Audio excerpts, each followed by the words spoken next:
जोशीमठ के अंतर्गत विगत दिनों से हो रहे भू धसाव से प्रभावित ऐसे परिवार जो बेघर हो गए हैं, उन्हें सुरक्षित स्थानों पर किराए के मकान में अस्थायी रूप से विस्थापित करने के लिए 4,000 रुपए प्रति परिवार की दर से 6 महीने के किराए मद से मुख्यमंत्री राहत कोष से दिए जाएंगे। अहमदाबाद के शाहीबाग इलाके में शनिवार को 11 मंजिला बिल्डिंग की 7वीं फ्लोर के एक फ्लैट में आग लग गई। इस हादसे में 15 साल की लड़की की मौत हो गई। बालकनी में वह 25 मिनट तक फंसी रही और लोगों से बचाने की गुहार लगाती रही, लेकिन उसे बचाया नहीं जा सका। इस घटना का वीडियो सामने आया है। एयर इंडिया केस में आरोपी शंकर मिश्रा को अदालत ने 14 दिन की न्यायिक हिरासत में भेजा। वहीं इस मामले में पुलिस ने एयर इंडिया के स्टाफ को भी शुक्रवार को पूछताछ के लिए समन भेजा था, लेकिन वह नहीं पहुंचे। शनिवार को स्टाफ पहुंचा तो उनसे भी पूछताछ की गई।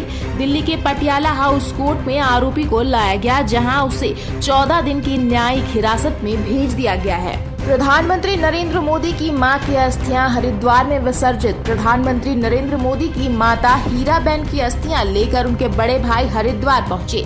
100 साल की उम्र में पीएम मोदी की माता का देहांत हुआ। बिना प्रोटोकॉल के ही उनकी अस्थियां लाई गई। स्थानीय पुलिस प्रशासन को इसकी भनक तक नहीं लगी। उत्तर प्रदेश के 19 जिलों में 33,000 से ज्यादा किसानों को नए साल में बड़ी खुशखबरी मिली है। किसानों को 190 करोड़ रुपए कर्ज माफ किया जा रहा है। शनिवार को वाराणसी पहुंचे कृषि मंत्री सूर्य प्रताप शाही ने ये घोषणा की।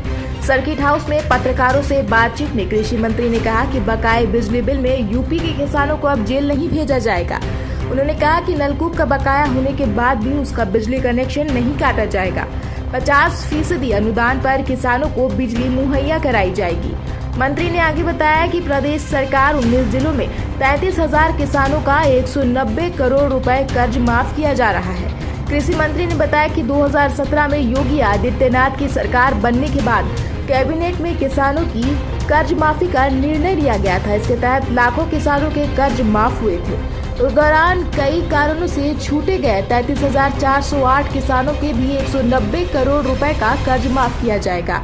सरकार ने इस बारे में गजट जारी किया है। फिरोजाबाद में बुआ भतीजे में प्रेम परवान चढ़ा। महिला का पति अवैध संबंधों में रुकावट बन रहा था। इस पर महिला ने अपने प्रेमी के साथ मिलकर पति की हत्या कर दी। पुलिस ने प्रेमी को गिरफ्तार कर लिया है। आरोपी महिला की तलाश जारी है। गाजियाबाद में कोहरे और ठंड के कारण कक्षा 1 से कक्षा 8वीं तक के सभी स्कूल 11 जनवरी तक बंद रहेंगे। शनिवार को जिला शिक्षा विभाग के आदेश जारी किए गए हैं। दिल्ली में लगातार तीसरे दिन टूटा न्यूनतम तापमान का रिकॉर्ड। दिल्ली एनसीआर में कड़ाके की ठंड का कहर जारी है। ठंड लगातार रिकॉर्ड तोड़ रही है। वहीं कपा देने वाली सर्दी से हालत यह है कि शनिवार को भी दिल्ली के 3 इलाकों में न्यूनतम तापमान 4 डिग्री से भी कम रहा। आज दिल्ली रीच इलाके में न्यूनतम तापमान 1.5 डिग्री सेल्सियस दर्ज किया गया है। वहीं सफदरगंज में 2.2 और आयानगर में 3.4 डिग्री सेल्सियस दर्ज किया गया है। बसपा सरकार में मंत्री रहे हाजी याकूब कुरैशी को मेरठ पुलिस ने दिल्ली से गिरफ्तार कर लिया। याकूब के साथ उनके बेटे इमरान को भी पकड़ा गया है। पूर्व मंत्री याकूब कुरैशी पिछले 7 महीने से फरार चल रहे थे। पूछताछ में सामने आया कि पुलिस से बचने के लिए वो गुजरात, राजस्थान, हरियाणा में छिपते रहे। झारखंड की राजधानी रांची सहित राज्य के अधिकांश जिले का पारा 10 डिग्री सेल्सियस से कम हो गया है।